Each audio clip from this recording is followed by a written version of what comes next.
Hello, this is Andrew Brooks. Another presentation of Non-Linear Existentialism, Similarities with Bergson's work, Creative Evolution, subtitle, The Question of Human Creativity. The gist of this presentation is seeing the similarities between Non-Linear Existentialism and the work of Henri Bergson, Creative Evolution. The key ideas, I believe, are very similar, and there's just going to be a few that are slightly different. The main reason is that he, although mentions quite a bit about the biological substrate, sometimes he wavers between the mechanism and the concepts that are produced by them. So the question of human creativity. Non-linear existentialism claims creativity is a natural byproduct of processing multi-sensory input. With the essay entitled Creative Evolution, written by Henri Bergson, making similar claims, but for apparently different reasons. The two works may share similar reasoning, but with different terminology. Or perhaps there's going to be some theories within either one of them that don't per se 100% agree, but they come to a similar conclusion. So I won't read all the quotations. As before, I don't like to paraphrase. I basically write down what's in the work and let the audience look at it to decide whether or not the interpretation I give it is correct or not. But basically in the introduction of Creative Evolution, Bergson talks about the two ways in which perhaps evolutionary pressures can be exhibited within a biological mechanism, the two of which is going to be mechanism and finality. In the context of artificial intelligence, we're looking at top-down or bottom-up. Bottom-up would be the mechanism and finality would be the top-down. And what he says in that is that neither one of them is good enough. However, but as he says in the red ones that are emphasized throughout in red, but that one of them might be recut and resewn, and in this new form fit less badly than the other. And through the quotations I'll be giving you, he goes more towards the idea of finality. Mechanism to him, which would be bottom up, he thinks is too restrictive.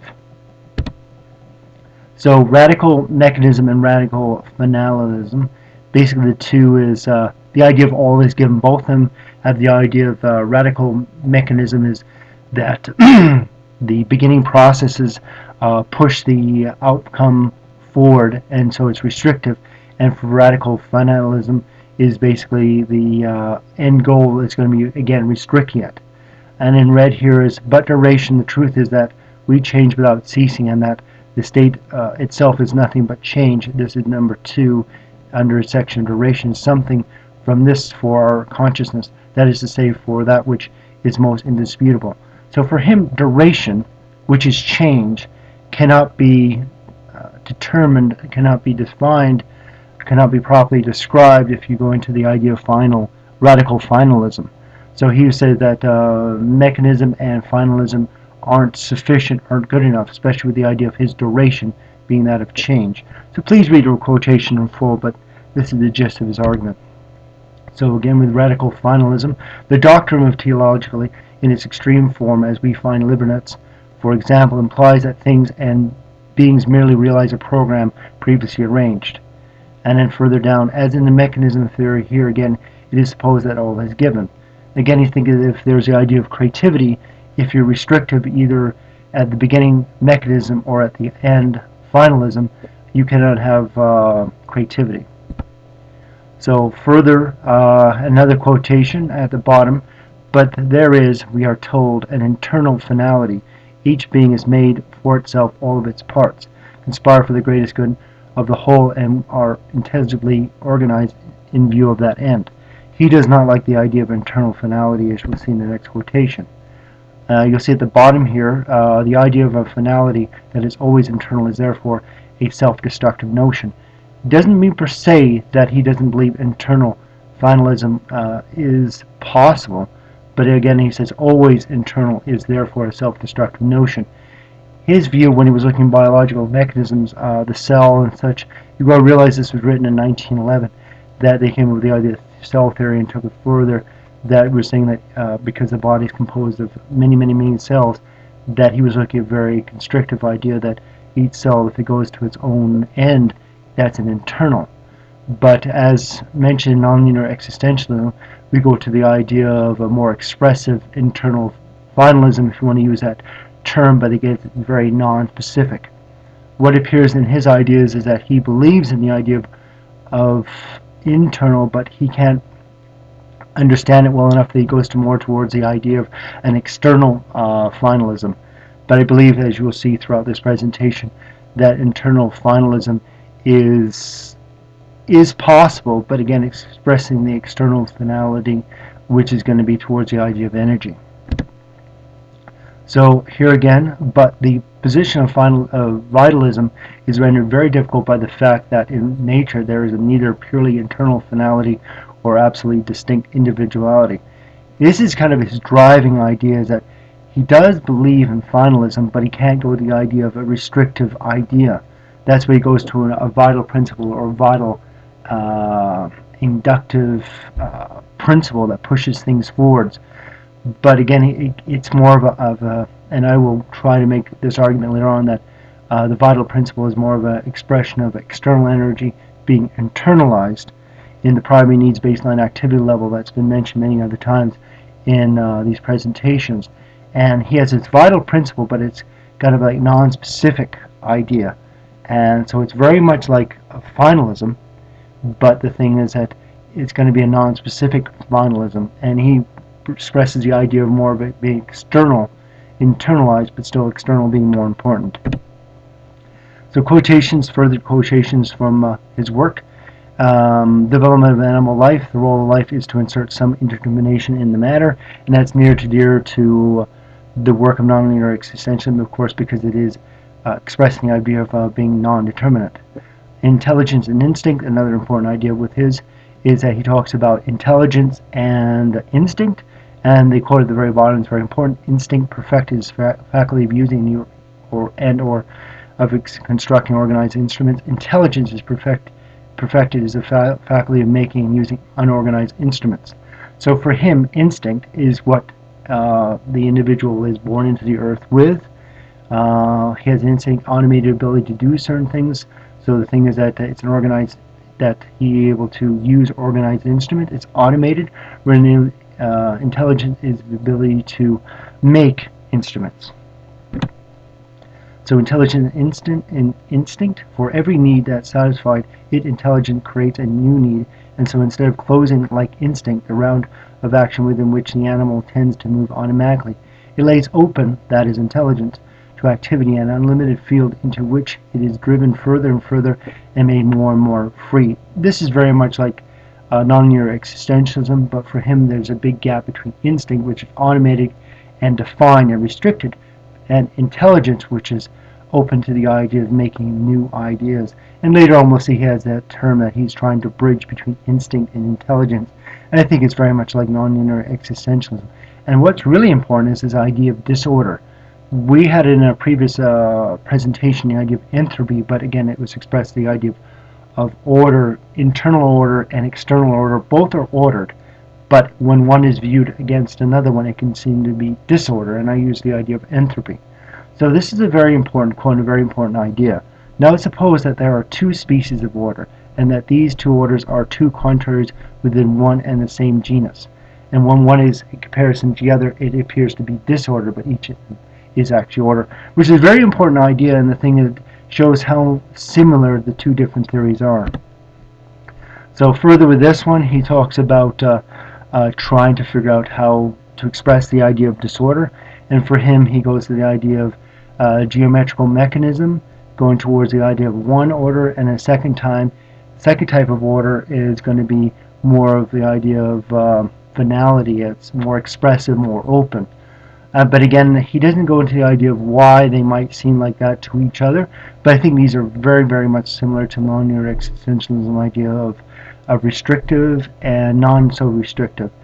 Perhaps the intelligent would be seen of the idea of a geometrical mechanism, or that which allows intelligence to be produced, and the other one, which is going to be more automated, is going to be the other type of order. Again, I think the ideas are very similar, and please read the quotations on this. Laws in general, vital, the idea of the vital driving mechanism, vital that we have here to do, and the whole present strives to prove that the vital is in the direction of the voluntary, which is again extremely similar to that being mentioned in non-linear existentialism, that the vital, in this case, the vital drive, it allows the automated system instinct to allow to voluntary, and for voluntary, I believe it's very much the idea of being able to be non-linear with the environment. So what he's basically saying is that the vital induction, the vital energy, or vital, I shouldn't use the word, vital power that goes through or allows for evolution is going towards automated to freedom to creativity, very much like non-linear existentialism. And for here he has for the Kantian criticism in red, there would be, in other words, a super intellectual intuition. In this case, he's trying to bridge between the instinct, which is automated, and intelligence. The idea is what allows that to occur, the bridging between the two. And again, this is very similar to the idea of the modulation, frequency, and amplitude modulation that occurs in non-linear existentialism. The freedom, the variance that is created by non-linear existentialism and the modulation of it would allow this to occur. So again, from the conceptual point of view, we're very close, but again, he has it doesn't really bring forth a biological possibility to process that would allow it to occur. So further on this one, just going to what we talked about before, and please read the quotations. But again, it's very, very much like we was talking about before. He's coming with conceptual, but it's very hard for him to bridge the gap between the biological process and the concept. In the middle quotation here, we'll see as there is indeed no intuition that carries us into non-temporal. For him, non-temporal means without the physical. All intuition is thus found to be sensuous by definition. I would argue against him because this is, I think, one of the keys to his inability to perhaps see that the addition of variable of uncertainty is the key facet here.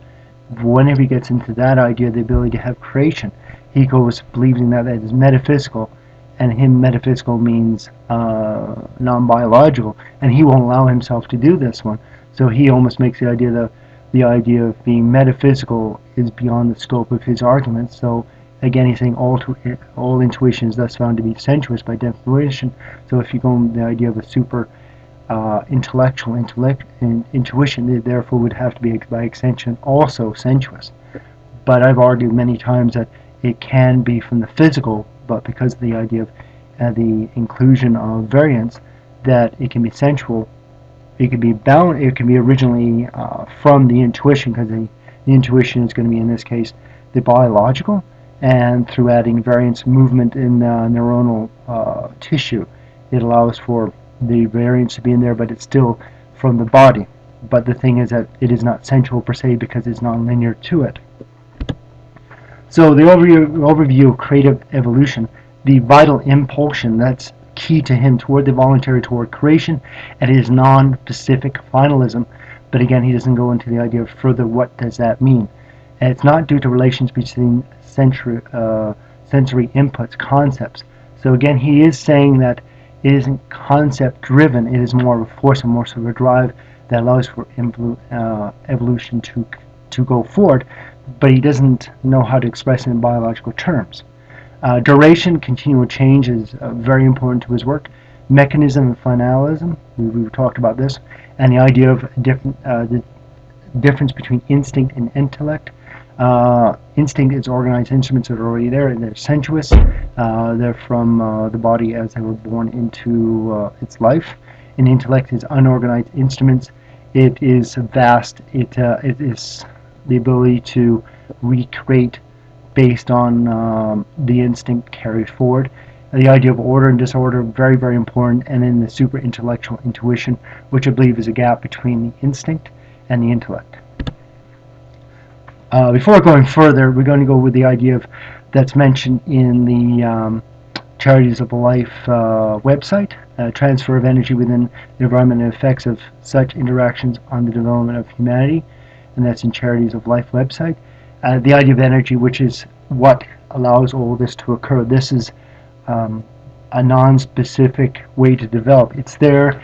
The outcomes of it are not predetermined. It just causes the possibility of change, and change within the elements within the environment can determine what they are going to do as an outcome without actually having a goal. So energy, that which causes a change in the medium or object within the medium. Response, this is short-term response. The mediums and or objects' immediate response to the energy will be dependent on how responsive the medium and or object is to that level of energy. Its immediate response, and this is where it gets important.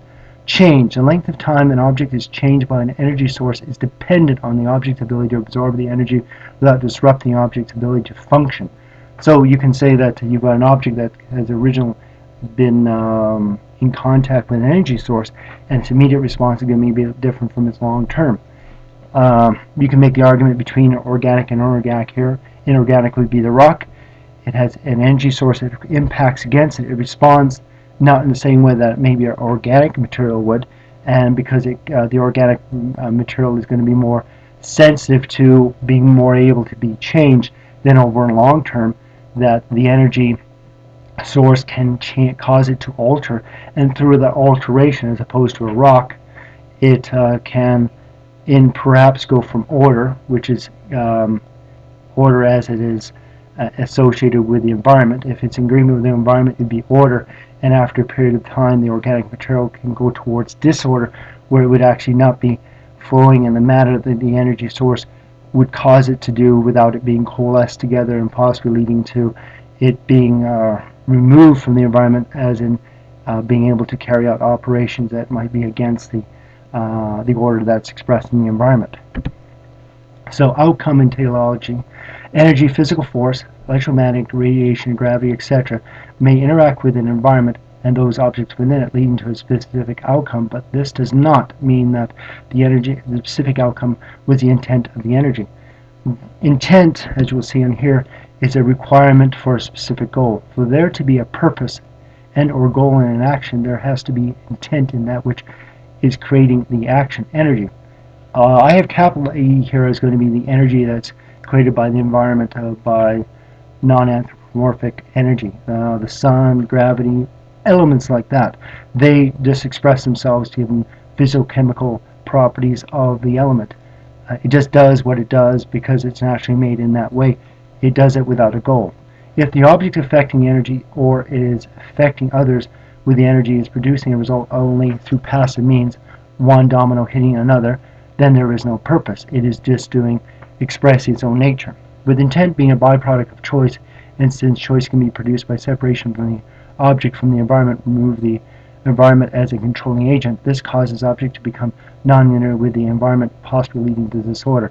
Again, it was mentioned going from the idea of following the path that the energy source would lead it to, and then through further and further change because of that interaction, disorder can actually be produced. Disorder meaning the order within the object can be against the order of the environment.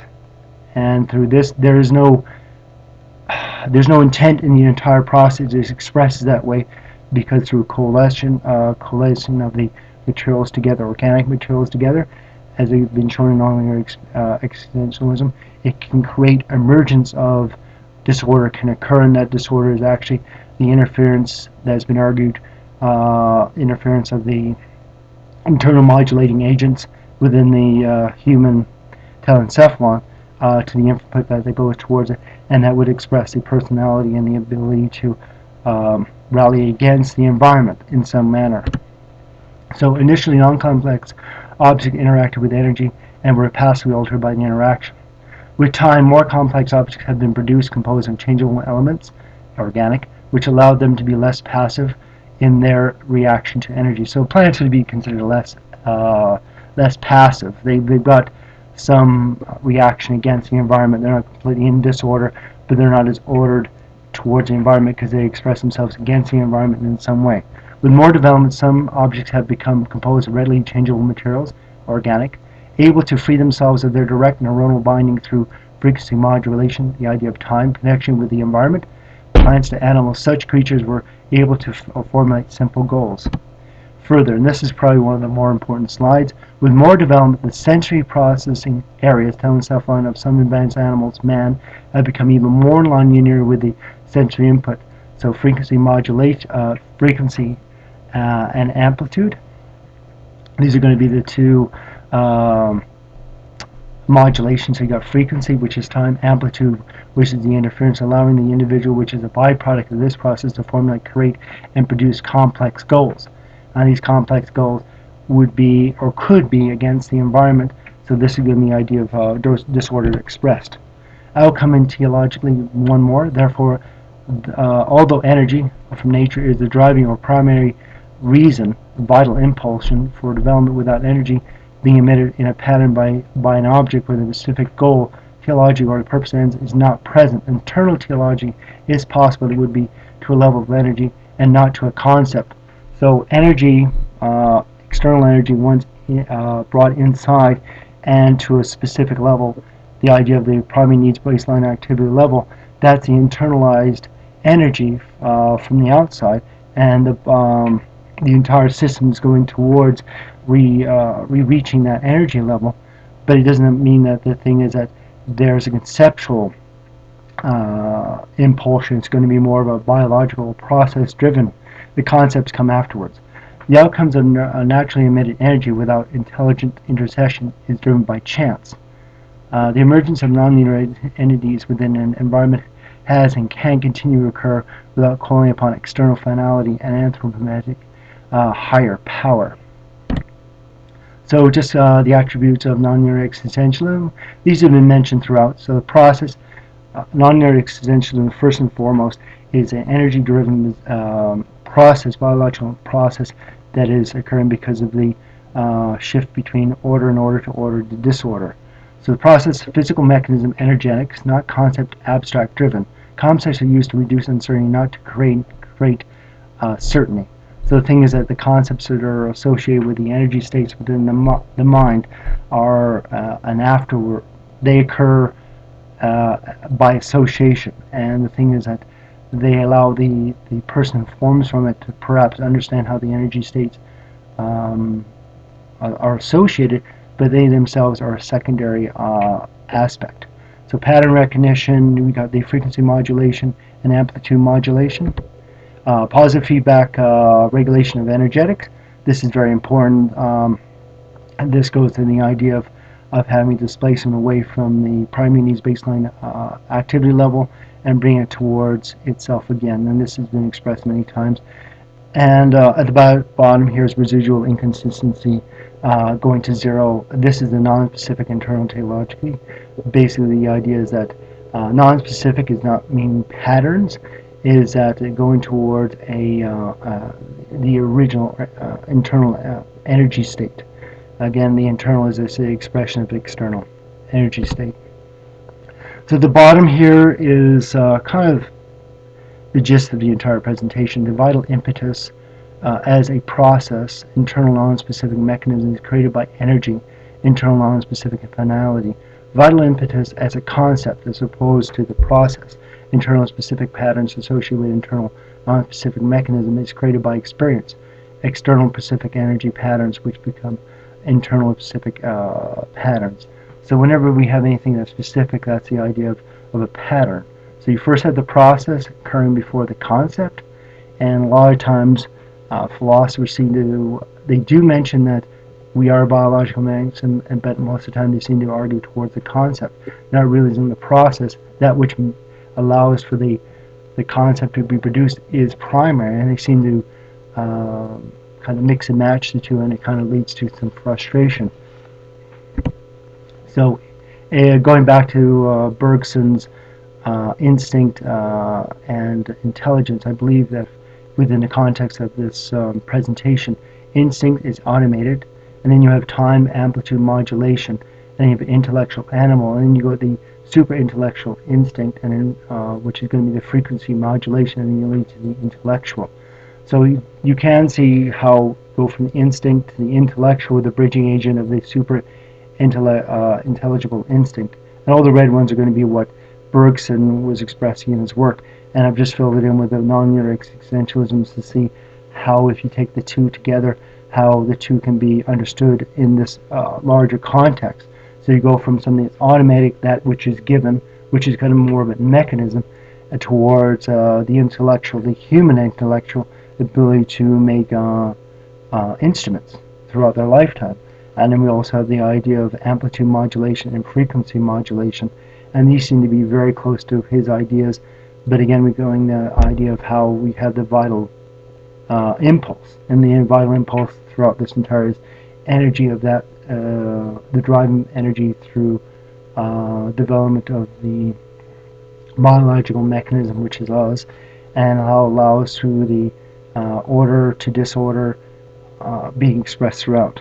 As per the dictates of adaptation, each new level of development is a result of changes to the previous level. So this is what I was trying to also show, is that through this process, the first one, instinct to super intellectual, instinct to intelligence, is it can occur through adaptation, and we can just jump from one to another and not show how that occurs. So each level of development is also an increase in disorder. As per the self-line function, the human intellect can decrease but also increase the disorder. So if it is working correctly, we go towards the idea of instinct, towards having time and amplitude modulation, which can create a little bit of interference. But as you go we go further up, we go from the intellectual animal to the intellectual human, and that's going to be between the two is going to be the super intellectual instinct, Bergson's, and that's going to be a big thrust of disorder, order within, but disorder as it compared to the environment. And hopefully through this, as mentioned in self-line function, that through connecting with others in the environment and learning what the previous residual incongruencies within a person's patterns are, we can go towards the idea of disorder. But it isn't natural unless the individual has developed property that will allow them to understand, or also the society into which they are.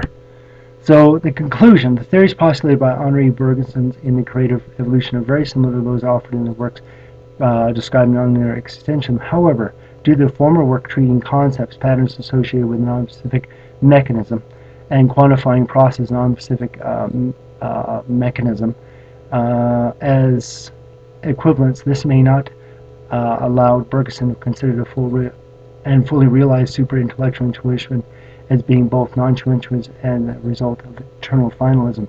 As with many philosophers, by mixing the unique attributes of the biological mechanism and the patterns that are associated with them, it makes it difficult for the author to make firmer conclusions. So this is mentioned throughout, that he does say many times about the biological mechanism, and when he was discussing the eye, he was going, well, there's going to be some vital impulsion within it that will allow the eye to be expressed in very similar ways throughout very different evolutionary lines.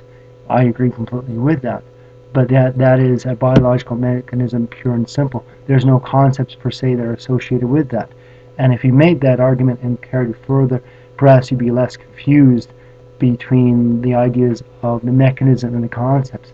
The brain per se, as I mentioned many times, it makes patterns, and that's why it actually is developed in the way it is, and why there's so many confusion perhaps with it, because there is so much uncertainty within it. We're trying to get the concepts to be in agreement with each other, but they're made after the biological mechanism and the feedback loops that describe it.